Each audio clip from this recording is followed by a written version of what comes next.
வன்னியர்களுக்கு 10.5 விழுக்காடு உள் இடஒதுக்கீடு கோரி சட்டப்பேரவையில் பாமக காரசார விவாதம். சாதிவாரி கணக்கெடுப்பை மத்திய அரசை நடத்த வலியுறுத்தி தீர்மானம் நிறைவேற்ற உள்ளதாக முதலமைச்சர் மு.க.ஸ்டாலின் அறிவிப்பு. அடுத்த ஆண்டு முதல் ஜூன் 3ஆம் தேதி செம்மொழி நாளாக கொண்டாடப்படும். சட்டப்பேரவையில் அமைச்சர் சாமிநாதன் அறிவிப்பு.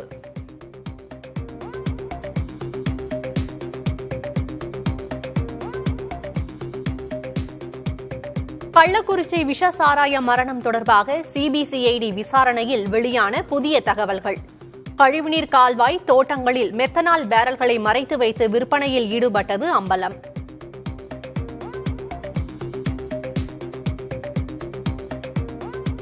கள்ளக்குறிச்சி விஷசாராய சம்பவத்தில் திமுக அரசை கண்டித்து தமிழகம் முழுவதும் அதிமுகவினர் போராட்டம். பூரண மதுவிலக்கை அமல்படுத்த வலியுறுத்தி விசிக கம்யூனிஸ்ட் கட்சிகள் ஆர்ப்பாட்டம்.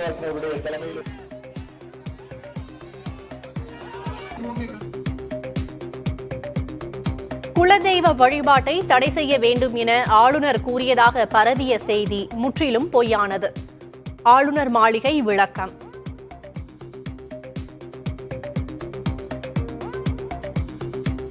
மக்களவை தேர்தலுக்கு பின் முதல் முறையாக கூடியது நாடாளுமன்றம். பிரதமர் மோடி, மத்திய அமைச்சர்கள் அமித்ஷா, ராஜ்நாத் சிங் உள்ளிட்டோர் எம்பிகளாக பதவியேற்பு.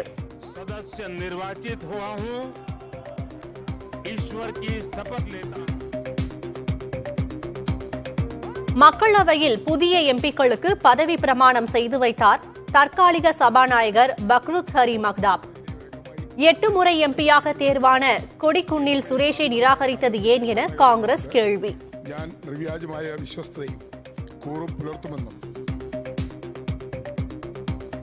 முதல் நாளிலேயே நாடாளுமன்றத்தில் எதிரொலித்த நீட் எதிர்ப்பு குரல். மத்திய கல்வி அமைச்சர் தர்மேந்திர பிரதான் பதவியேற்றபோது எதிர்க்கட்சி எம்பிக்கள் முழக்கம்.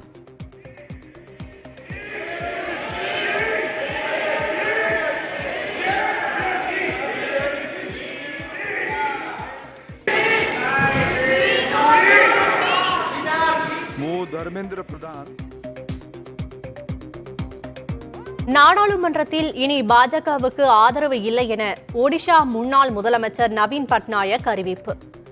மாநிலங்களவையிலும் வலுவான எதிர்க்கட்சியாக செயல்பட வேண்டும் என கட்சி எம்பிக்களுக்கு அறிவுரை.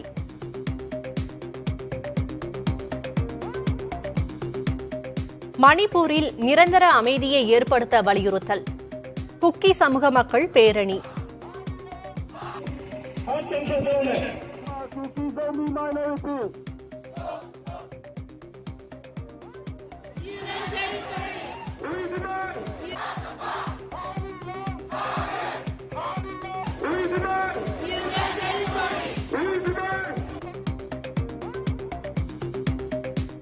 சென்னையில் மாடுகளை பிடிக்க வார்டுதோறும் தலா 5 பணியாளர்கள் நியமிக்கப்பட உள்ளதாக மேயர் பிரியா அறிவிப்பு. நாய்க்கடி சம்பவங்களை தடுக்க சட்ட திருத்தம் கொண்டு வருவது தொடர்பாகவும் தீர்மானம்.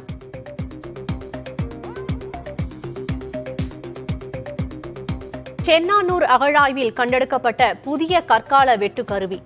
கீழடியில் கண்ணாடி மணிகள் மற்றும் வட்டச்சில்லுகள் கண்டெடுப்பு.